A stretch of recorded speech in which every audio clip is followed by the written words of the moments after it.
તો મિત્રો જય બોલે કેટરસ બારેજામાં દશેરા નિમિત્તે ફાફડા બનાવવા માટેનું મુહૂર્ત થઈ ગયું છે। તો જુઓ તમે આ વિડીયોમાં તેની થોડી હાઈલાઈટ। અમારી બધાથી અલગ છે, ફ્રેન્ચાઇઝી વાળી વાતો નહીં, આ બ્રાન્ડ અલગ છે। લોકોની જિંદગી તો સદાબહાર છે, લોકોની જિંદગી તો સદાબહાર છે। અમને મળ્યું એ કેટલો એના ગજા બાર છે।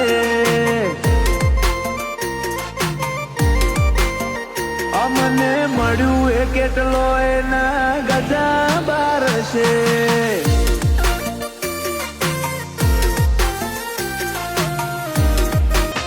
મારું જય બોલે કેટરસ, હા